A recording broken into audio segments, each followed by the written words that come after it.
محمد صاحب تقریر رہے نہیں سر that question I am on item number 4 item number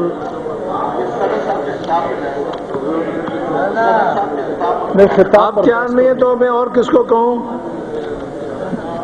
آپ تیار ہیں بولنے کے لیے مولانا صاحب؟ صدر صاحب کے خطاب پہ یا اس پہ؟ صدر صاحب ہاں تقریر آپ تقریر فرمائیے نا. مغرب کی نماز کے بعد موقع دیں گے. اچھا چلو ٹھیک ہے. پشاور سے آیا ہوں. بسم اللہ کر دیں. 10 منٹ میں ختم کرنا آپ. میں تو آپ تو مغرب تک چلا ہوں گا اگر چل سکا. نحمدہ ونصلی علی رسولہ الکریم. شکریہ جناب اسپیکر.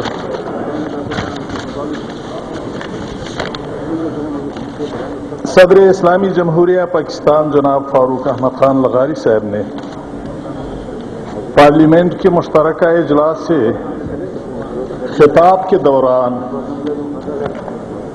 فرمایا ہم اپنے ماضی کو دیکھیں، اپنے حال کا جائزہ لیں اور مستقبل کی منصوبہ بندی ایسے انداز میں کریں کہ ہم سابقہ غلطیوں سے محفوظ رہنے کا اہتمام کر سکیں.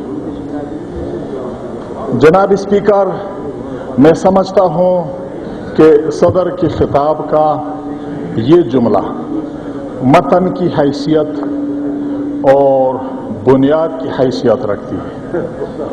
گویا کہ صدر موصوف نے سمندر کو کوزے میں بند فرمایا. بقول جناب علامہ ابن خلدون رحمہ اللہ، اقوام عالم کے عروج اور زوال کے اسباب ان کے ماضی میں ہمیشہ کے لیے ثبت ہوتے ہیں. جن اقوام نے اپنے ماضی کو سامنے رکھا اور ماضی کی غلطیاں چن چن کر نکال دیا، وہ یقیناً بام عروج پہ پہنچ گئی ہے. جناب اسپیکر، اس میں کسی ریب اور شک کی گنجائش نہیں کہ پاکستان کے بانیوں اور بر صغیر کے مسلمانوں نے انگنت قربانیاں دے کر جس طرز حکومت، جس نظام معیشت کے لیے پاکستان حاصل کیا تھا، اس کا عنوان لا الہ الا اللہ تھا اور بس. جناب اسپیکر، ہر کوئی جانتا ہے کہ لا الہ الا اللہ صرف الفاظ کے مجموعے کا نام نہیں، بلکہ یہ اقرار ہے کہ حاکمیت، شرعیت، اقتدار اعلی کا حق صرف اللہ تعالیٰ کو حاصل ہے اور بس. ان الحکم الا للہ. حاکمیت کا حق اللہ تعالیٰ کے سوا کسی کو حاصل نہیں. لا الہ الا اللہ اعلان ہے اس بات کا کہ قرآن و سنت کے قوانین کے مقابلے میں کسی بھی اکثریت کا فیصلہ، خواہ وہ عوام کی اکثریت ہو، اقوام عالم کا ہو، خواہ وہ پارلیمنٹ کی اکثریت ہو، لا الہ اعلان کا مطلب یہ ہے کہ میں قرآن و سنت کے احکامات کے مقابلے میں کسی اکثریت کی فیصلے کے ماننے کے لیے تیار نہیں. جناب عالی علامہ اقبال رحمہ اللہ نے لا الہ کے اس مفہوم کو سامنے رکھ کر فرمایا گر گویم مسلمانم بلرزم کہ بینم مشکلات لا الہ را. صدر پاکستان کی نصیحت پہ عمل کرتے ہوئے جب ہم اپنے ماضی کی غلطیوں کی نشاندہی کرنا چاہیں گے تو چند بنیادی غلطیوں میں سے اولین غلطی یہ ہے کہ ہم نے لا الہ الا اللہ کی صراط مستقیم سے ہم اس حد تک بھٹک گئے ہیں کہ آج کوئی کہتا ہے کہ پاکستان اس لیے حاصل کیا گیا تھا کہ مسلمانوں کو روٹی، کپڑا اور مکان حاصل ہو سکے، کوئی کہتا ہے کہ پاکستان مروجہ جمہوریت کو پروان چڑھانے کے لیے حاصل کیا گیا تھا، تو کوئی کہتا ہے کہ سیکولر سٹیٹ اور نظام حکومت قائم کرنے کے لیے حاصل کیا تھا۔ حالانکہ یہ مقاصد خواہ سیکولر نظام معیشت ہو، خواہ مروجہ جمہوریت ہو، اور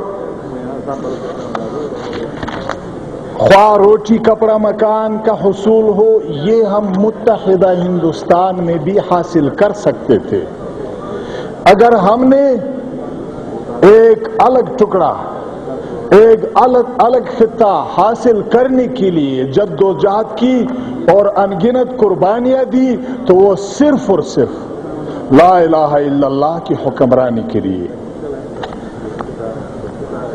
اس بے راہ روی میں اور اس حیرانگی کے عالم میں کہ ہم نے پاکستان کے بانیوں کے متعین کردہ صراط مستقیم چھوڑ کر ادھر ادھر بھٹکنے لگے، تو کبھی ہم نے اپنے مشکلات کا مداوا ماشاء اللہ کے سائے میں ڈھونڈا، کبھی ہم نے اپنے مسائل کا حل اسلامی سوشلزم ڈھونڈنے لگے، اور کبھی ہم نے ان مسائل کا حل اسلامی جمہوریت میں حاصل کرنے کی کوشش کی۔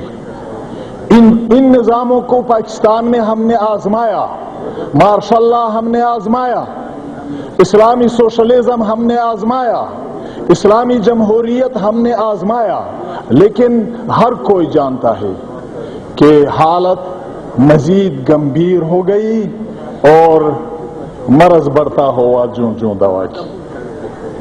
آج ہمیں چاہیے کہ ہم صدر موصوف کی نصیحت پہ عمل کرتے ہوئے اپنے غلطیوں کو دیکھیں، جس میں اولین غلطی یہ ہے کہ ہم نے نظام اسلام کو چھوڑا۔ ہمارا فرض ہے،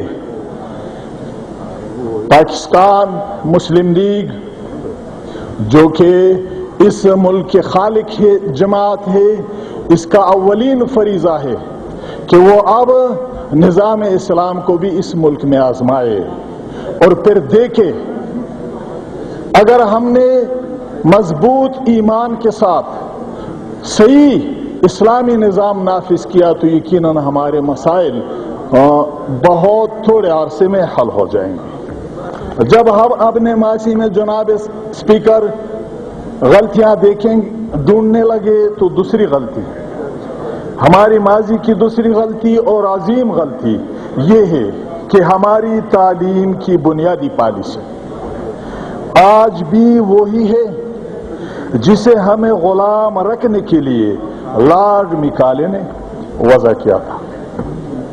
وہ یہ کہ مسلمانوں کو اسلامی تعلیمات سے بیگانہ کرو مگر عیسائی نہ بناؤ، پھر بھی وہ ایک قوم کی حیثیت سے تو مستحکم ہوں گے، بلکہ خود غرض بن کر ہماری نمائندگی کرے اس طریقے سے۔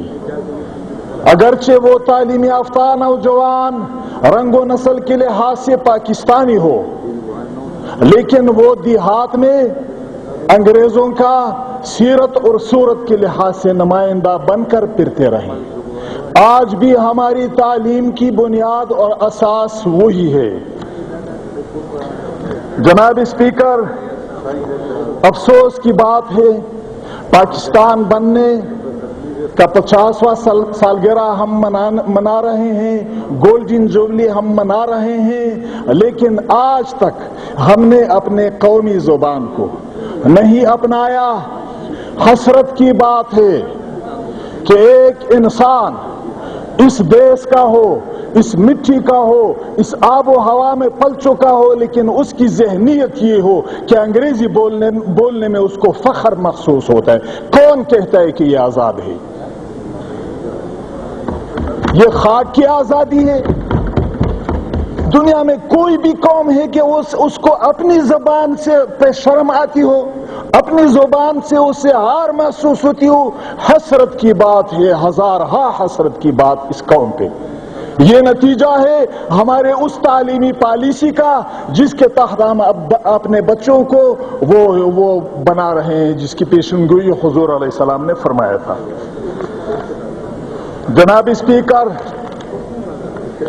جب ہم اپنے غلطیوں کو دیکھتے رہیں، ماضی کے غلطیوں کو، اور صدر موصوف کی نصیحت پہ عمل کرتے جائے، تو تیسری غلطی ہمارے ماضی میں کی مناسبت سے یہ ہے کہ ہم نے قائد اعظم کی تعلیمات، ان کی ہدایات، ان کے طریقہ کار کو پس پش ڈالا۔ قبائل کو قائد اعظم نے پاکستان کا بازوئے شمشیر زن قرار دیا تھا۔ جناب قائد کو معلوم تھا کہ قبائلی علاقے میں زرعی زمینیں نہیں ہیں، وہاں کوئی روزگار کے طریقے نہیں ہیں، اس لیے قبائل کو انہوں نے پنجاب میں وغیرہ علاقوں میں غیر آباد زمینوں میں انہیں مربے دیے، ان کو مراعات دیے، ان کے لیے بے انتہا مراعات دیے اگر ہم اپنے ماضی کو دیکھیں۔ لیکن افسوس کی بات یہ ہے کہ آج قائد اعظم کے دیے ہوئے جملہ مراعات نہ صرف ان سے چھین لیے گئے بلکہ روزگار کی تمام دروازے قبائل کے لیے بند کر دیے گئے ہیں۔ آپ جہاں بھی پیرے، جس شہر میں پیرے، اگر لکڑی پر کلہاڑی مار رہا ہو تو جب آپ اس کو دیکھیں تو وہ پٹھان ہوگا، اگر کہیں کودائی اور بیلچا ہو جب آپ اس کو دیکھیں تو وہ کون پٹھان ہوگا، اگر کہیں سخت ترین مزدوری ہے، پتھر توڑنا ہے تو جب آپ کو دیکھیں گے تو وہ پٹھان ہوگا۔ دوسری طرف سے ہمارے پولیس جب بھی پٹھان کو دیکھتا ہے تو فوراً یہاں سے پکڑ لیتا ہے کہ تم تو افغان مہاجر ہو، بھائی یہ آئیڈینٹی کارڈ دیکھو، نہیں تھے جیبیں دکھاؤ، آپ کے سب کچھ وہ ان سے چھین لیتے ہیں۔ شکریہ جناب اسپیکر، خدا جانے سال بھر میں پھر آپ موقع دیں گے یا نہیں، 2-3 منٹ۔ بجلی کے متعلق میں یہاں اپنے بھائیوں سے سن رہا ہوں کہ فلانے جگہ میں 2 گھنٹے لوڈ شیڈنگ ہے، فلانے جگہ 3-4 گھنٹے۔ میں آپ کو نئی بات سنا رہا ہوں، ہمارے ساؤتھ وزیرستان میں دیہات میں 48 گھنٹے لوڈ شیڈنگ باری ہے۔ وہاں تیسرے دن وہاں اسپیکر صاحب بعد میں کچھ وقت دینا ہوگا۔